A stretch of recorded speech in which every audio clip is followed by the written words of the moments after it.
Good evening, Yankees Nation. This is Ken, and you are here with the ugly truth.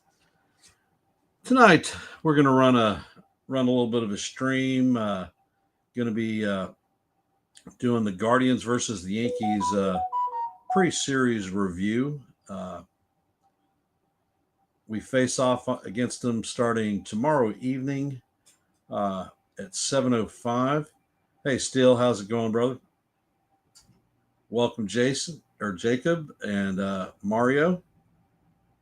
There are a few more in the background I haven't heard from yet, so I'll give them a couple of secs before I hop into this. So, how are you guys feeling after the? Hey, Nancy, how's it going? How are you guys feeling after the rubber match of the Dodgers game last night? Hey, Graham. Hey, cold Italian pizza. Just a heads up for y'all. Normally, I have my show tomorrow at 10:15, but I'm going to push it until after 12. I'm not sure the time yet. I've got an obligation with my grandson in the morning. I got to take him to the movie theater with his friends at for a Lilo and Stitch showings. Hence, Grandpa couldn't turn the little man down. So I'll be running that one a bit later. And I believe that I'm going to end up calling tomorrow night's play-by-play here on Yankees The Ugly Truth. So, with that being said, if you haven't, please hit the like button.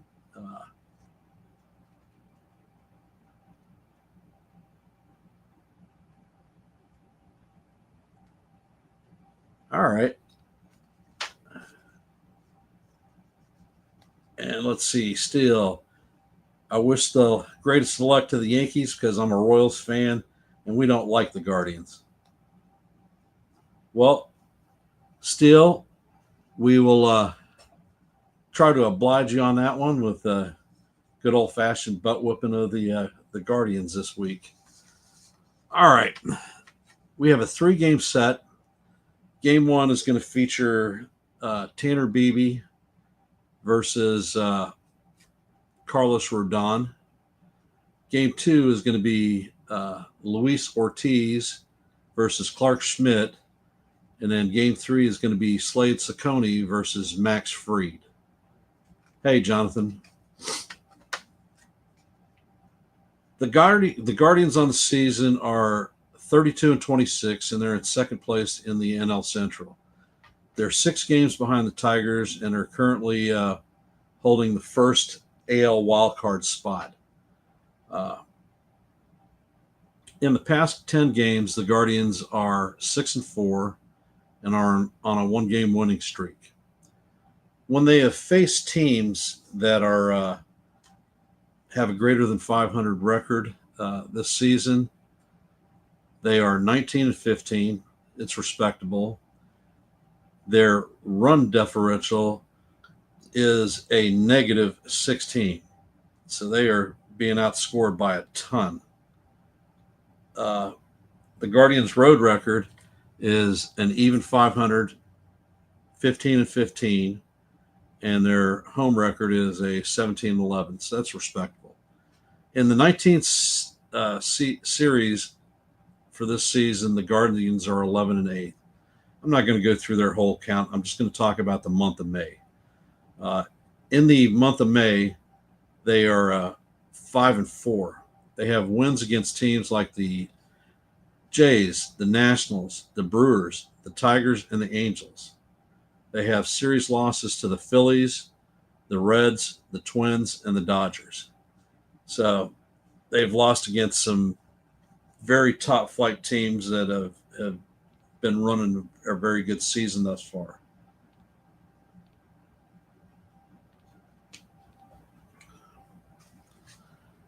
For our Yankees, we are 36-22 on the season and are in first place in the AL East.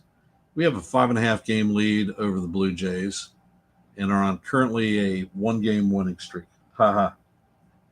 Courtesy of the Los Angeles Dodgers. when we have been facing teams with a greater than 500 record, we are 22 and 15, which is, I believe, the second best in the majors right now.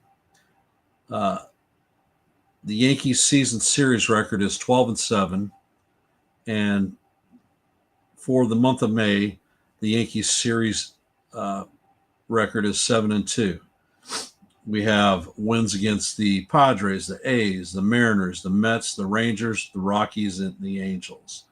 Our series losses, it was the first series of the month against the Rays and the last series of the month against the Dodgers. So, all in all, a very, very respectable month of May for the Yankees. Gave us a little bit of breathing room. We're sitting 14 games over 500.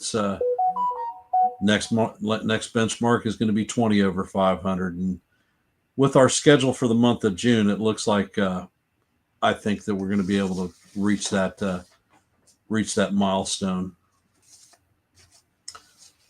I'm going mainly about the Guardians pitchers. We know who we have and what they bring to the plate. I mean, we have our 1 and 2, Max Fried and Carlos Rodon facing off against them. Clark Schmidt is, I guess he'd be classed as our number 3 starter. So we've got a very, very favorable matchup with regard to the pitching numbers against the Guardians. In game 1, Tanner Bybee is 4 and 5 on the season with a 3.86 ERA, and he has 50 strikeouts. He basically features 6 pitches, a 4-seam fastball that he throws at 94 miles an hour. He throws it about 31% of the time. A cutter that he throws at 85 miles an hour, and that's about 26% of the time. And a sweeper that he throws at 80 miles an hour, and that's about 16% of the time. A sinker 15% of the time, a changeup at 13% of the time, and he throws in a curve. Bybee is probably the best staff pitcher that they have right now, and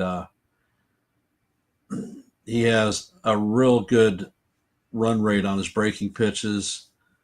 He's got good extension and tends to make his fastball look a little bit faster than it actually is. And the exit velo is pretty low against his pitches. His negatives, his off-speed pitches are pretty flat, and he doesn't have a high chase rate against him. Teams are hitting roughly 246 against him, and it's above league average. So he is definitely a hittable pitcher. In his last start, it was a loss to the Dodgers. He went 5 innings, gave up 7 hits, 3 walks, 4 earned runs, and had 7 strikeouts. Bybee has faced the Yankees this season back in April when in Cleveland, and he actually won 3-2 against us. When he faced up against us in April, he went 5 innings, gave up 5 hits, 3 base on balls. He gave up 2 earned runs, and he had 5 strikeouts. So, I mean, very respectable outing. And like I said, we lost 3-2. He's a guy to keep an eye on. And he's going to be locked up with Carlos Rodon, who had basically a spectacular, his last outing was fantastic. Probably the best start of the year for him. Actually, maybe the best start as a Yankee. So he's been fairly consistent. He's given us at least 6+ innings a game over the last 4 or 5 starts. Opponents are hitting 164 against him, which is, I think, the best in the league.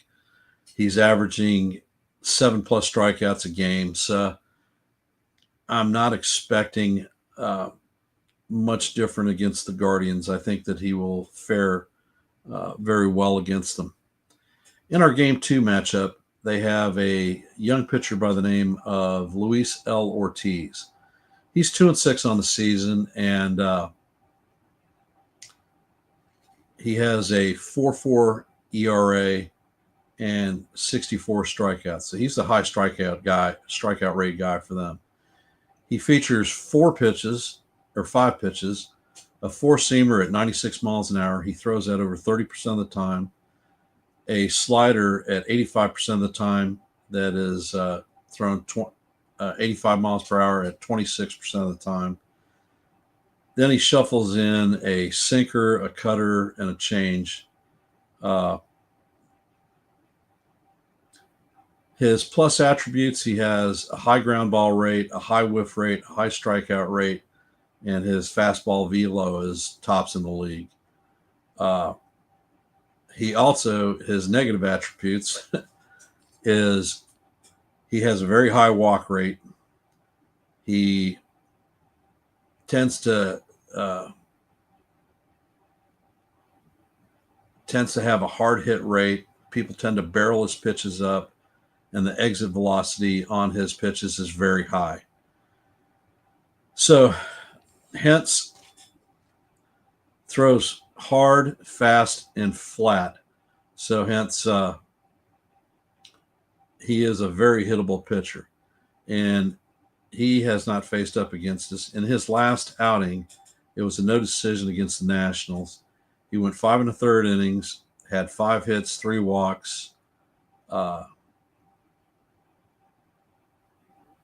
gave up 5 earned runs.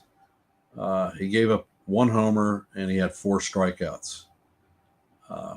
He's going to be locked up against Clark Schmidt. Hey, Jake, how's it doing? Welcome to the stream, brother. Appreciate you being here.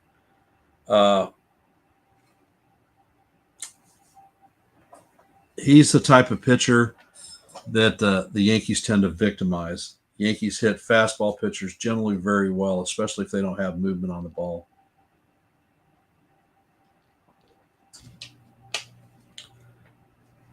Clark Schmidt, well, he's Clark Schmidt.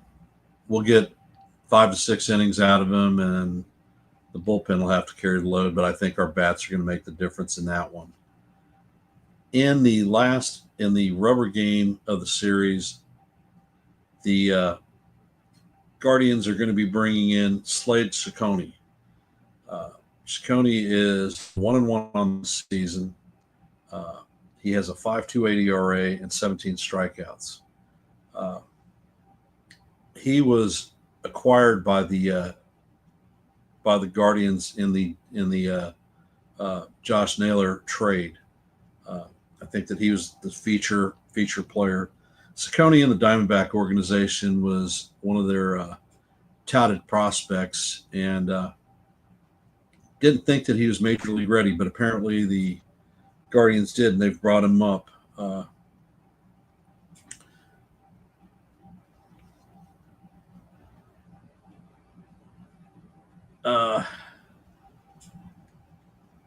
He has only pitched 15 innings on the season. So when you look at Baseball Savant, he doesn't qualify for being graded on any particular things. Opponent batting average in the 15 innings that he's pitched is 285. He has 7 pitches. His primary is a 94 mile an hour fastball, 38% of the time, and an 84 mile an hour slider at 24% of the time. Then the other pitches that are smattered, mix and match, from a curveball, a change, a sinker, a cutter, and a sweeper. He is a young pitcher, and I think the environment of Yankee Stadium could be very intimidating to him. In his last outing, it was against the Angels. He had no decision. He only went 4 1/3 innings. He gave up 7 hits, 3 walks. He gave up 3 home runs, 5 earned runs, and 3 strikeouts. So he got shelled, and it was a very, very miserable outing for him. Uh, if we look at the stats, I'm going to bring some stuff up from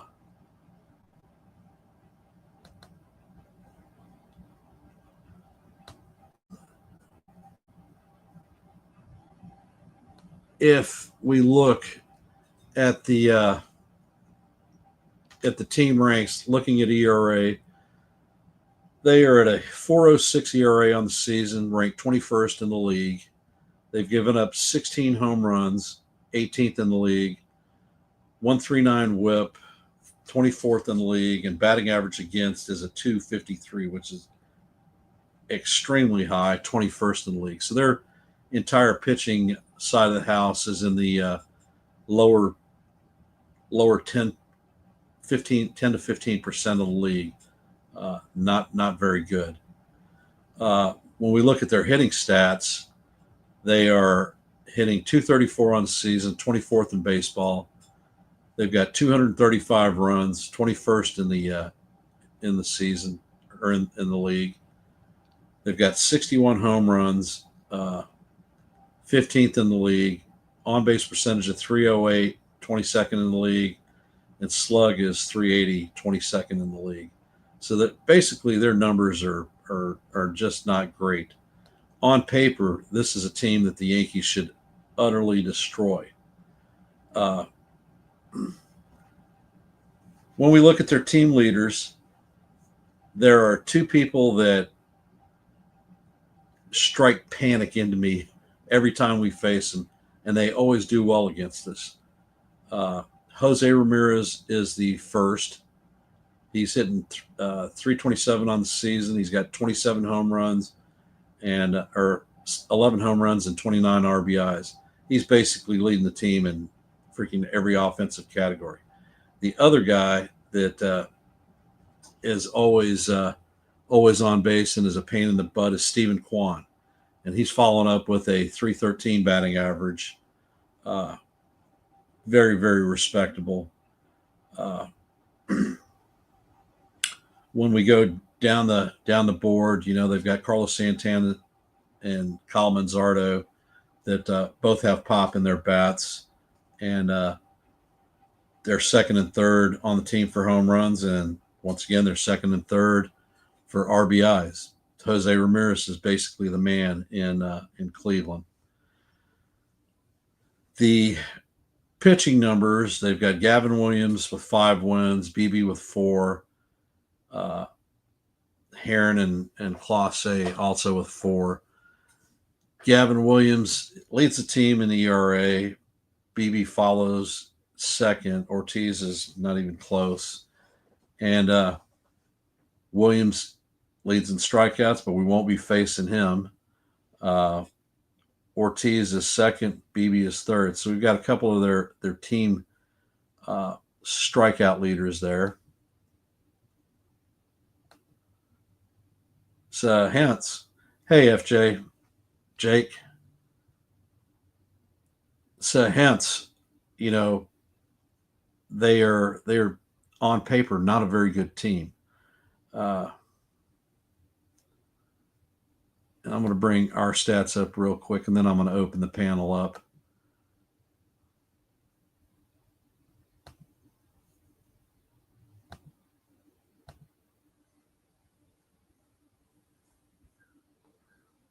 And when we look at our pitching numbers, we are 8th in the league with a 3.6 ERA. Numbered significantly jumped from 6 to 8 after that 18-run beatdown on Saturday. We've allowed 56 home runs, 7th in the league. Our WHIP is a 119, 7th in the league, and the batting average against us is 216, 1st in the league. In the offensive numbers, we have fallen off on quite a few of them, but we're in the top 10%. Batting average for the team is 3rd at 259. We scored 319 runs, 3rd in the league. 95 home runs, 2nd in the league. On base percentage is 345.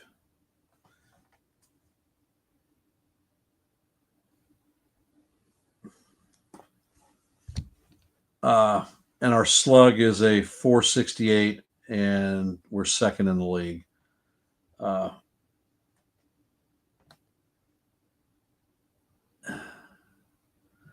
And if we look at the team lead statistics, Aaron Judge is basically the leader for the team and everything across the board. Judge's average is down to a 391. So some of the fans out there are saying that he's slumping. Not sure how they do that, but Judge has 21 home runs and 50 RBIs. Goldie is still hitting a respectable 333, second on the team. Grishbaum has 13. Ben Rice has 12 home runs. As far as RBIs, Anthony Volpe is sitting at 33 RBIs.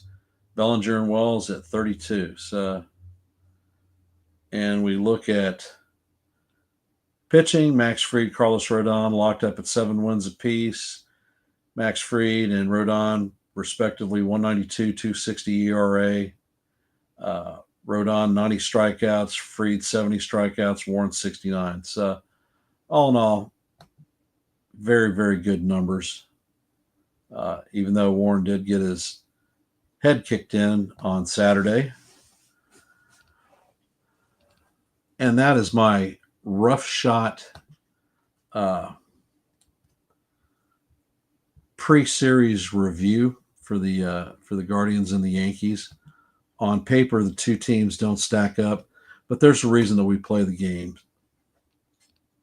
I am dropping the link down there, so anybody who wants to hop up and say their bid or piece, come on down. If nobody has anything to say, then we'll end the stream in about 5 minutes or so, and wish everybody a good night. Hope to see you tomorrow in the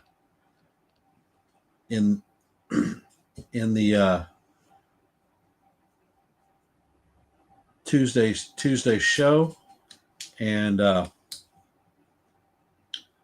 look forward to seeing you in the Tuesday evening play-by-play. Who is closing for us? Good question by Graham.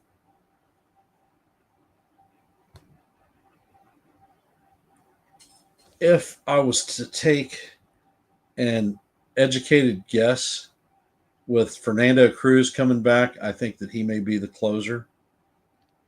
I don't think they'll put Devin Williams in the slot.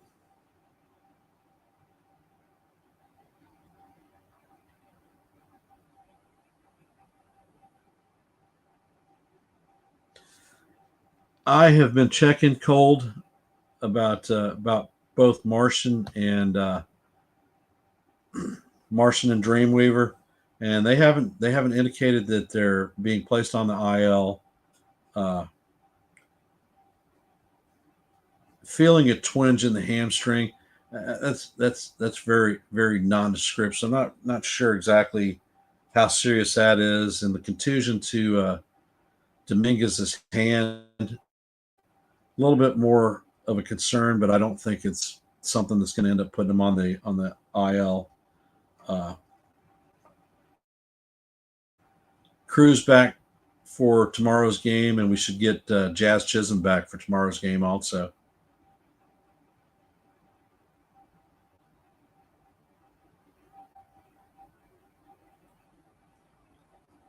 Good point. Could be Graham. A feeling that won't find out about the IL stint, if appropriate, until tomorrow, just pregame. Yeah, I'm not a big fan of the Yankees and their whole injury revealing process that they do. Plus, they tend to lie to us, and that tends to tick me off a little bit too.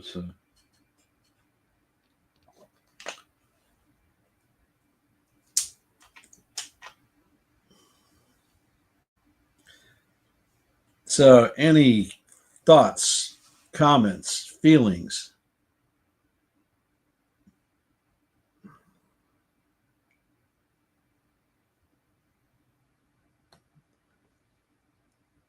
Yeah, Weaver has been pitching quite a few innings, Graham, and would not be surprised about it. I mean, he's given up home runs in his last three appearances.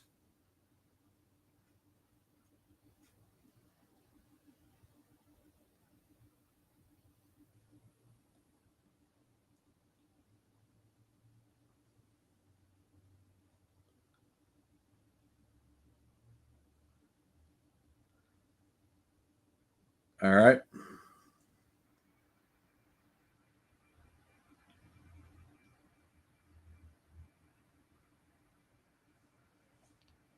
Was he hurt pitching? It didn't appear to me, FJ, that he was. Uh, his control on the fastball seems a little bit off, and end up just being in the heart of the plate. And a team like the Dodgers, uh, they're a great fastball hitting team. When we saw Lasagna come out yesterday, after seeing just a steady flurry of Yarby throwing the 70-mile-an-hour sweepers, the 82-mile-an-hour cutters. Loiza came in there throwing the 97-mile-an-hour, and they teed off on him. They sat back and what? When I was calling play-by-play with Joe at NY Yankees Mania, when I saw them warming up Loiza, I said this should be Hill's spot. They should bring Hill in. They should bring Hill in. And I'm not a big Hill fan, but he throws junk, and they weren't able to get on top of it.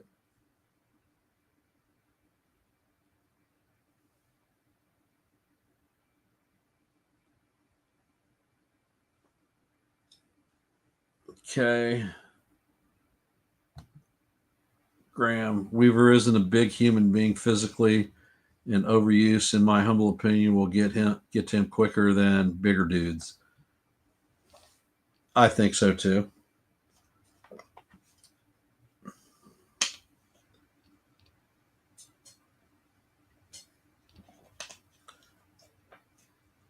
All right. Does not look like anybody.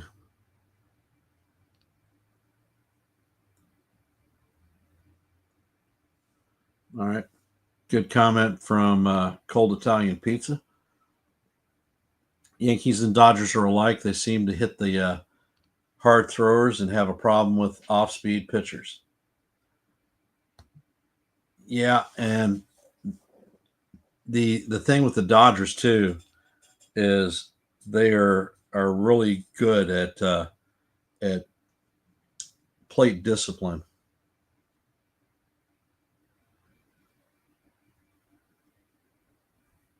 All right. Jonathan wants to come over. So I am on with NFE. All right. On the subject of Hill, Ken, can you explain how the heck Hill throws a sinker when he releases the ball 12 inches off the ground? You know what? That that is a modern mystery. Tyler Rogers does the same thing, and I cannot figure how the hell he gets a rise and a drop out of that damn pitch. But he's been doing it for years, and his brother Taylor uh, throws something similar too. Definitely not out of the same arm slot, but those guys that tend to throw sidearm slash submarine, they get some type of spin on the ball. I don't understand it. I would have probably torn my elbow off trying to throw something like that.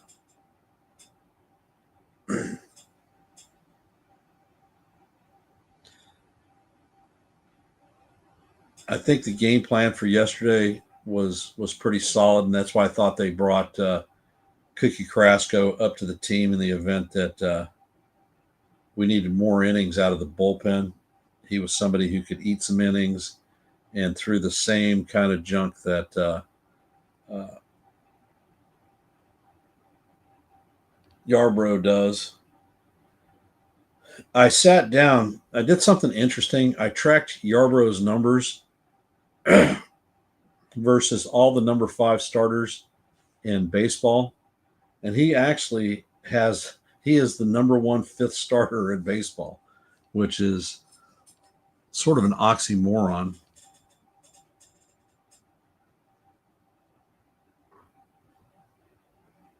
A number 1 5 starter, but we had that in Nestor Cortez last year too. So I think that Yarbrough uh, is good for the Yankee rotation because he gives uh, hitters a completely uh, differential look than our classic pitchers who are fastball, slider, changeup, cut.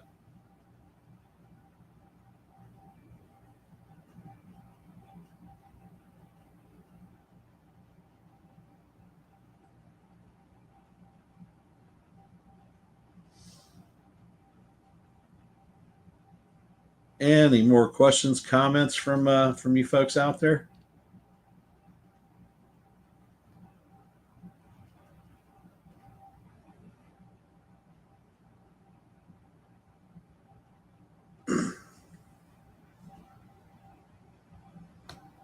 All right, let's see. You see that the Yankees have a decision to make around the 14th or 15th on Brubaker. Is that his ability to opt out of the team and become a free agent? Graham, is that what you're talking about?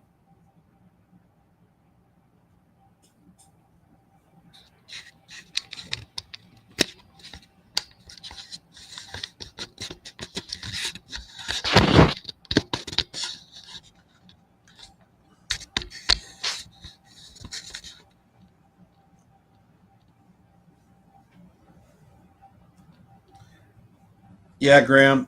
I don't think. I think that we will bring him up. Uh, he's a quality arm. He's just had bad luck as a Yankee. I mean, who the hell would have thought that his first start of spring training, he's going to take a ball off the chest and break 3 ribs. But I know that in Somerset, he was able to go 4 innings, gave up I think 1 hit, had a handful of strikeouts, and didn't walk anybody.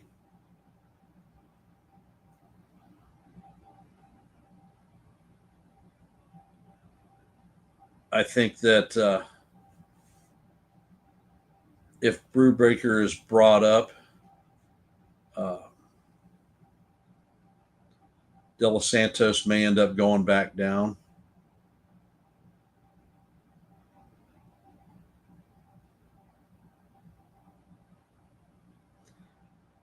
All right, folks, I'm going to call it here. Before you leave, please hit the like. If you're not subscribed, please subscribe.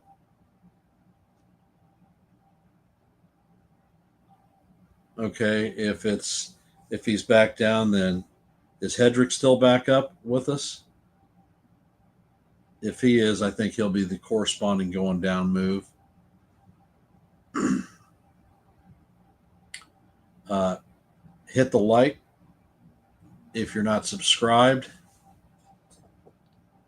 Uh, Graham, after the game last night, uh, Cookie was released, so he is no longer uh, on our roster.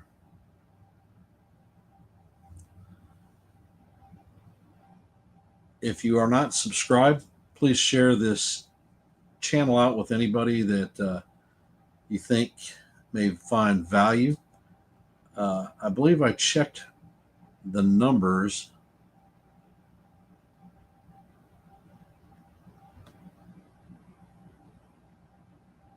and we actually have 107 subscribers to the channel. So we've bumped up a few, which is great. Looking at trying to hit that milestone of 125. I want to thank y'all for taking time to spend your Monday evening here with me on Yankees The Ugly Truth. I appreciate it. And Everyone go out there, have a great night, get some dinner, and look forward to seeing y'all tomorrow during the afternoon show and the play by play.